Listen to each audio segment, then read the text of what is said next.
यह मूवी सच्ची घटना पर आधारित है। अफ्रीकी महाद्वीप में स्थित एक छोटे से देश सियरा लियोन, जहां सन 1999 में हीरो की खानों पर नियंत्रण को लेकर गृह युद्ध शुरू हो गई, जिसमें हजारों लोग मारे गए और लाखों लोग बेघर हो गए। मूवी की स्टार्टिंग में हमें सोलोमन वेंडी और उसके बेटे डिया को दिखाया जाता है, जो स्कूल से अपने डैडी के साथ घर जा रहा होता है। दरअसल सोलोमन एक मछुआरा होता है और वो अपने बेटे को पढ़ा लिखा कर डॉक्टर बनाना चाहता है। वो नहीं चाहता उसका बेटा भी उसके तरह एक मछुआरा बने। उसका बेटा कहता है, टीचर कहती है ये देश आइडियल वर्ल्ड के आधार पर बना है और जिस दिन ये लड़ाई बंद हो जाएगी हमारी ये दुनिया स्वर्ग बन जाएगी। सोलोमन अपने बेटे के पढ़ाई के प्रति लगन देखकर बहुत खुश होता है। वो मजाक में कहता है, कल घर में रुक कर तुम जाल की बुनाई करना। उसका बेटा कहता है, नहीं डैडी। सोलोमन कहता है, अच्छा तो तुम रोज स्कूल जाना चाहते हो। इतने में सोलोमन देखता है विद्रोही इनके गांव की तरफ आ रहे हैं। अपने बेटे को लेकर तेजी से अपने गांव की तरफ भागता है। अपने बेटे को गांव के बाहर छोड़कर अपने बीवी और बच्चों को लेने जाता है।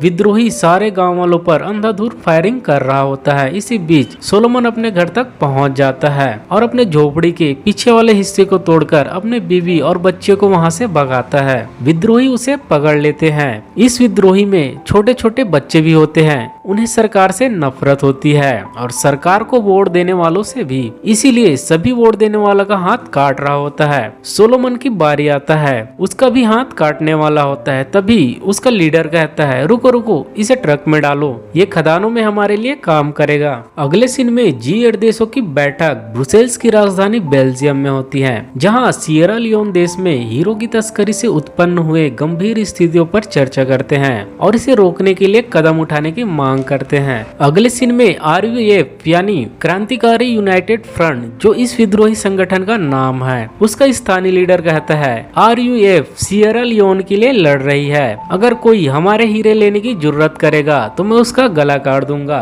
इधर में वो देखता है वहाँ काम करने वाला एक आदमी हीरा का एक टुकड़ा अपने मुंह में डाल लेता है। वो उससे हीरा लेकर उसे मार देता है। हमें डैनी आर्चर को दिखाया जाता है, जो छोटे से प्लेन में RUF के कमांडर जीरो से मिलने जाता है। वो अपने साथ हथियारों का जखीरा लाया होता है। वो यहाँ कच्चे हीरो के बदले हथियारों की सप्लाई करता है और वो जब बॉर्डर पार कर रहा होता है तब लाइबेरिया की सेना हीरो की तस्करी के आरोप में उसे गिरफ्तार कर लेता है। अगले सीन में हीरो की खदान को दिखाया जाता है, जहाँ सोलोमन काम कर रहा होता है। उसे एक बड़ा सा गुलाबी रंग का हीरा मिलता है जो बेस कीमती होता है। वो उस हीरे को अपने पैरों के उंगलियों के बीच फंसा लेता है और वो टॉयलेट जाने के बहाने वहाँ से निकल जाता है। वहाँ का लीडर उसकी तलाशी लेता है और उसे जाने देता है। जैसे सोलोमन हीरा को जमीन में दबा रहा होता है, तभी वो लीडर आ जाता है, उसके ऊपर गन तान देता है और उस हीरा को मांगने लगता है। तभी वहाँ सरकार की सेना हमला कर देती है। गोलीबारी होने लगती है।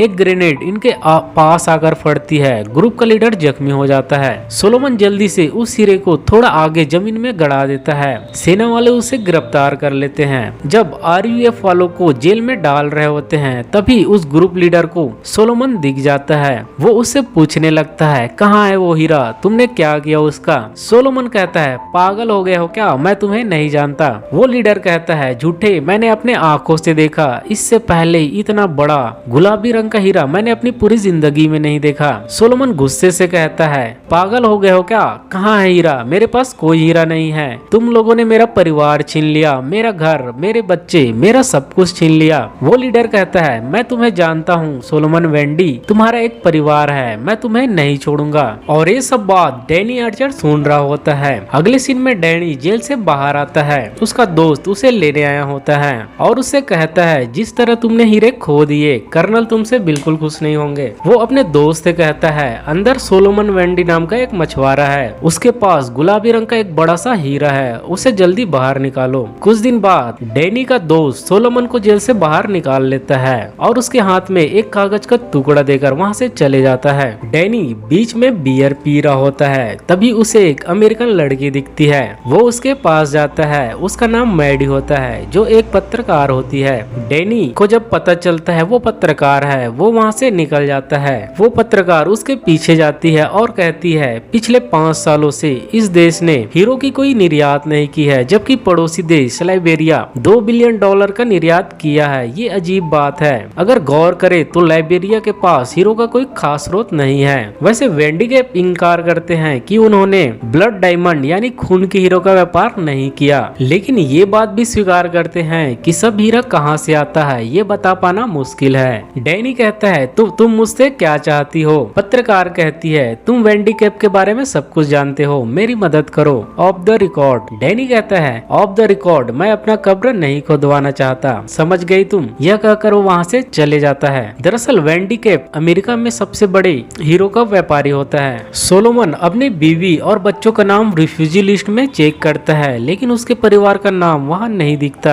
इसी बीच उसकी फैमिली जहाँ पर छुपी होती है वहाँ RUF के लड़ाके आते हैं और उसके बेटे डिया को अपने साथ ले जाते हैं। अगले सीन में केप टाउन साउथ अफ्रीका को दिखाया जाता है, जहाँ डैनी कर्नल से मिलने जाता है जो हीरो का सबसे बड़ा तस्कर होता है। यह हीरो के बदले बागियों को हथियारों की सप्लाई करता है। इसकी एक प्राइवेट सेना भी होती है। दरअसल डैनी जब 19 साल का था तब से वो कर्नल के पास है। कर्नल उसे एक अच्छा सोल्जर बनाया, हीरो के व्यापार के बारे में सिखाया। कर्नल डैनी के साथ एक नया सौदा करता है उस गुलाबी हीरे का और कहता है तुम मेरे कर्जदार हो, हर जाने में मुझे वो गुलाबी हीरा चाहिए। असल में डैनियल से बॉर्डर क्रॉस करते समय जो हीरा पकड़ाया था उसमें कर्नल का भी हिस्सा था, इसीलिए वो कहता है तुम मेरे कर्जदार हो। कर्नल मिट्टी उठाता है और कहता है ये मिट्टी हमारे रगों में है और इस मिट्टी में रंग आया है उन सारे खून से जो लड़ाइयाँ इस धरती पर लड़ी गई। और डैनी से प्रॉमिस लेता है तुम कभी अफ्रीका नहीं छोड़ोगे। अगले सीन में डैनी सोलोमन से मिलने जाता है, उसे बताता है बागी कल राजधानी तक पहुंच जाएंगे। सोलोमन अपने काम पे चले जाता है। उस रात डैनी और पत्रकार बीच में मिलते हैं और डांस कर रहे होते हैं। तभी पत्रकार फिर से हीरो की तस्करी के बारे में पूछने लगती है। डैनी भाड़ में जाओ कहकर वहाँ से चले जाता है। अगले सीन में विद्रोही जिन छोटे छोटे बच्चों को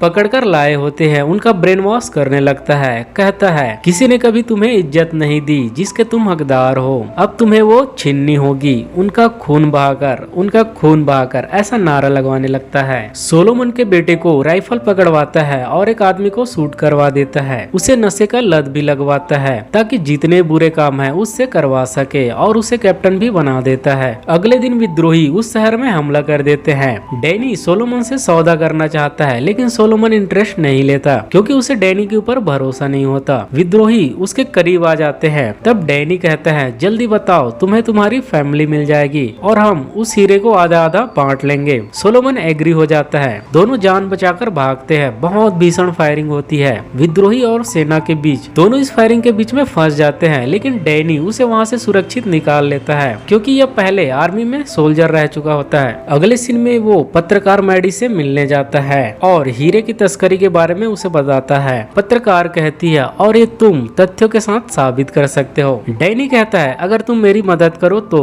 वो बोलती है हाँ। डैनी सोलोमन की फैमिली के बारे में पता लगाने के लिए कहता है क्योंकि पत्रकार मैडी की पहुंच शरणार्थियों की डेटाबेस तक होती है। वो तुरंत पता लगा लेती है। वो लोग उस कैंप की तरफ निकल जाते हैं जहां सोलोमन की फैमिली है। इस कैंप में लगभग 10 लाख शरणार्थी रहते हैं। ये अफ्रीका का दूसरा सबसे बड़ा कैंप होता है। मैडी सेना के जवान को सोलोमन की फैमिली का लिस्ट देती है। वो कहता है ठीक है मैं चेक करता हूँ। सोलोमन उस तरफ देख रहा होता है और उसे उसकी बीवी दिख जाती है। वो बहुत खुश होता है। अपने बेटे डिया के बारे में पूछता है। उसकी बीवी बताती है उसे विद्रोही पकड़कर ले गए। वो टूट जाता है। वो चिल्लाने लगता है। अगले सीन में डैनी सोलोमन से नक्शा दिखाकर पूछता है वो खदान कहाँ पर है। सोलोमन कहता है मुझे नक्शे की जरूरत नहीं है।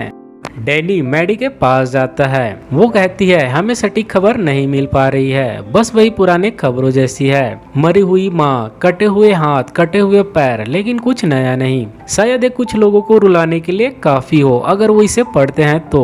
मैं पीड़ितों के बारे में लिखते लिखते तंग आ गई हूँ, पर क्या करूँ, यही नामुराद मेरा पेशा है। क्योंकि मुझे अच्छा लिखने के लिए सबूत चाहिए, मुझे तारीखें चाहिए, मुझे तस्वीरें चाहिए, मुझे बैंक खाते चाहिए। जब तक मुझे मुझे कोई ऐसा ना मिले जो बयान देने के लिए राजी हो। अगर तुम मेरी मदद नहीं कर सकते तो तुम दफा क्यों नहीं हो जाते और मुझे अपना काम करने दो। डैनी कहता है मुझे कोनो प्लेस तक जाना है और वहां तक पहुंचने का सिर्फ एक तरीका है, प्रेस कॉन्वॉय। मैं एक जर्नलिस्ट हूँ और सोलोमन मेरा कैमरामैन। पत्रकार कहती है बिल्कुल भी नहीं। डैनी थोड़ा देर खामोश रहने के बाद हीरो के स्मगलिंग के बारे में बताने लगता है। कहता है जब मैं बॉर्डर पार हीरे स्मगल कर देता हूँ तब स्थानीय खरीदार उन्हें मोनरोविया में एक बिचौलिए तक ले जाते हैं। वो कस्टम को रिश्वत देता है और प्रमाणित करता है वो हीरा लाइबेरिया के खानों से निकला है, ताकि इस तरह वो कानूनी तौर पर एक्सपोर्ट किए जा सके। और अब जब एंटवर्प में खरीदारों तक पहुंचते हैं, हीरो को सॉर्टिंग टेबल पर लाया जाता है और कोई सवाल नहीं पूछा जाता। जब तक वो इंडिया पहुंचते हैं, वहां गैर कानूनी हीरो को कानूनी हीरो के साथ मिला दिया जाता है, जो संसार भर से आते हैं और वो बन जाते हैं किसी भी हीरे की तरह। पत्रकार कहती है और वेंडी कैप जानते हैं इसके बारे में। डैनी कहता है हाँ, और कहता है जब मैं लंदन जाता हूँ तो वेंडी कैप से मिलता हूँ। वो बताता है एक अंडरग्राउंड वॉल्ट है जहाँ वो सभी हीरे रखे जाते हैं जो वो खरीद लेते हैं, ताकि सप्लाई को कंट्रोल करके डिमांड को हमेशा ऊंचा रख सके। पत्रकार कहती है तो ये मान ले वेंडी कैप सिविल वॉर के लिए पैसे दे रहा है। डैनी कहता है तकनीकी तौर पर देखा जाए तो वो लड़ाई के लिए पैसे नहीं दे रहे, पर वो एक ऐसी परिस्थिति पैदा कर रहे हैं जहाँ इसे जारी रखा जा सके। पत्रकार कहती है मेरा सबूत कहाँ है। डैनी अपना डायरी निकालता है और उसे दिखाता है। ये रहा नाम, ये रहा तारीख, ये रहा नंबर, और कहता है अगर एक भी शब्द वो गुलाबी हीरा मिलने से पहले प्रकाशित हो गया तो मैं मरा समझो। उन्हें ये हीरा देने के बाद मैं अफ्रीका को हमेशा के लिए छोड़ दूंगा। पत्रकार कहती है अगर तुम हीरा लेकर नहीं लौटे तो। डैनी कहता है जो दिल करे वो लिख देना, मैं पहले ही मर चुका होऊंगा। ये लोग जर्नलिस्ट वाले बस में बैठ जाते हैं। रास्ते में विद्रोही इनके ऊपर अंधाधुंध फायरिंग करते हैं। ये लोग जान बचाकर वहाँ से भागते हैं। उतने लोगों में सिर्फ ये 3 लोग ही बचे होते हैं। ये लोग केले के बागान में आगे बढ़ते चले जाते हैं। तभी उन्हें वहाँ के लोकल लोग मिलते हैं जो अपने क्षेत्र की रक्षा कर रहे होते हैं। वो उन्हें एक बच्चों की अनाथालय में ले जाते हैं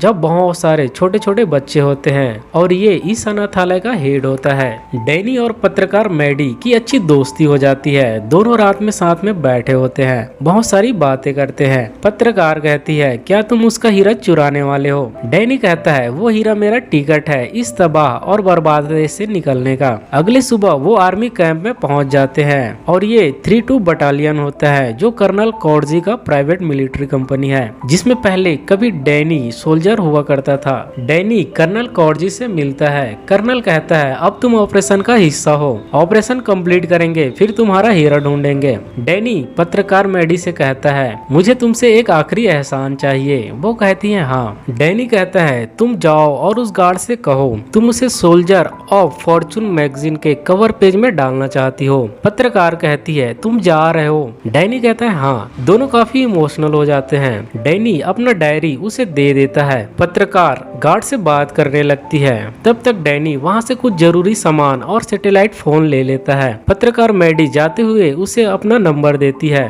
डैनी आर्मी कैंप से हीरे की खदान की तरफ निकल जाते हैं। चलते चलते उन्हें रात हो जाती है। तभी उनके पीछे आरयूएफ के लड़ाके आ रहे होते हैं। वो दोनों झाड़ियों में छुप जाते हैं। तभी उसी गाड़ी में सोलोमन को उसका बेटा दिख जाता है और उसे आवाज लगा देता है। आरयूएफ वाले उस तरफ काफी देर तक फायरिंग करते हैं। वो लोग बच जाते हैं। डैनी उसके पर बहुत गुस्सा करता है। उन्हें चलते हुए कुछ दिन हो जाता है। दोनों काफी सारे बातें करते हैं। दोनों अच्छे दोस्त बन जाते हैं। डैनी चलते चलते हाँफने लगता है और कहता है मुझे सिगरेट छोड़ देनी चाहिए। सोलोमन कहता है तो तुम छोड़ क्यों नहीं देते। डैनी कहता है तुम मुझे वो हीरा लाकर दे दो सोलोमन, मैं उसी वक्त छोड़ दूंगा। वो हीरो की खदान तक पहुंच जाते हैं। वहाँ बहुत सारे विद्रोही होते हैं। उस हीरे तक पहुंचना नामुमकिन होता है, इसीलिए डेनियल सैटेलाइट फोन से कर्नल कॉर्जी को फोन करता है और एक चॉपर भेजने बोलता है ताकि उन विद्रोहियों का ध्यान भटकाया जा सके। और वो चॉपर अगली सुबह आने वाला होता है। सोलोमन कहता है मेरा बेटा वहाँ होगा तो।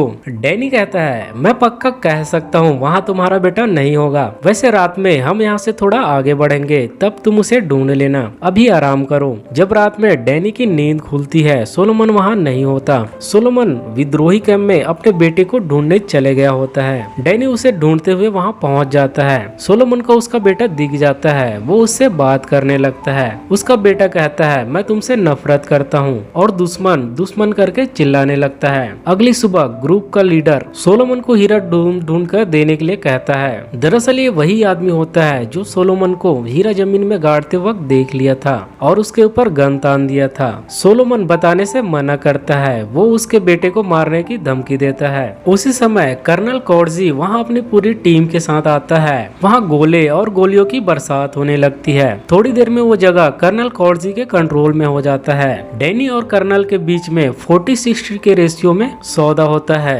सोलोमन बताने से मना करता है। कर्नल उसके बेटे को गन पॉइंट में ले लेता है। सोलोमन उन्हें वहां तक ले जाता है और जमीन खोदने लगता है। इसी बीच डैनी कर्नल और उसके आदमियों को मार देता है, क्योंकि डैनी को पता था जैसे हीरे मिलेगा कर्नल सोलोमन और उसके बेटे को मार देगा। और डैनी ऐसा बिल्कुल नहीं चाहता, क्योंकि सोलोमन एक अच्छा इंसान होता है, पानी की तरह साफ दिल का होता है, और इतने बड़े और कीमती हीरे मिलने के बाद शायद कर्नल डैनी को भी मरवा देता, क्योंकि ये अफ्रीका है, यहाँ कोई किसी का सगा नहीं। इसी बीच डैनी को भी एक गोली लग चुकी होती है। सोलोमन वो हीरा निकाल लेता है। तभी उसका बेटा डैनी की तरफ गन तान देता है। सोलोमन उसे पुराने दिन याद दिलाता है। दोनों के आंखों में आंसू होते हैं। वो लोग वहाँ से आगे बढ़ते हैं। डैनी सोलोमन से हीरा मांगता है। सोलोमन उसे हीरा दे देता है। डैनी अपने दोस्त को फोन करके प्लेन मंगाता है। डैनी का खून काफी बह रहा होता है, इसीलिए वो ठीक से चल नहीं पा रहा होता। सोलोमन उसे कंधे में उठा लेता है और आगे बढ़ता है। थोड़ी देर बाद डैनी उसे उतारने बोलता है। उसे काफी दर्द हो रहा होता है। वो हीरा सोलोमन को दे देता है। सोलोमन कहता है, मैं सोचा तुम मुझसे ये चुरा लोगे। डैनी हंसते हुए कहता है, हाँ मैंने भी तो सोच यही रखा था। दोनों हंसते हैं। डैनी उसे पत्रकार की नंबर देता है और कहता है उसे फोन करना जब तुम कोनेक्री पहुंचोगे। सोलोमन कहता है, मैं तुम्हें वहां तक उठाकर ले जाऊंगा। डैनी कहता है, जाओ दोस्त, अपने बेटे को ले जाओ, और उसे एक गन देते हुए कहता है, उस पायलट पर तुम भरोसा मत करना, कुछ गड़बड़ की तो उसके खोपड़ी पर तान देना। तभी वो सोल्जर गोली चलाने लगता है। डैनी उन्हें वहाँ से भेजता है और सोल्जर से प्रोटेक्शन देता है। वो पत्रकार मैडी को कॉल करता है और कहता है, तुमने सोचा नहीं होगा मैं तुम्हें कॉल करूंगा। वो कहती है, हाँ पर मुझे अच्छा लगा। डैनी कहता है, मैं चाहता हूँ तुम मुझ पर एक और एहसान करो, और उसे कॉन्क्री में सोलोमन से मिलने के लिए कहता है। पत्रकार मैडी कहती है, तुम जख्मी हो। डैनी कहता है, हाँ लेकिन मैं एक खूबसूरत जगह पर बैठा हूँ, मुझे सचमुच खुशी है मैं तुमसे मिला,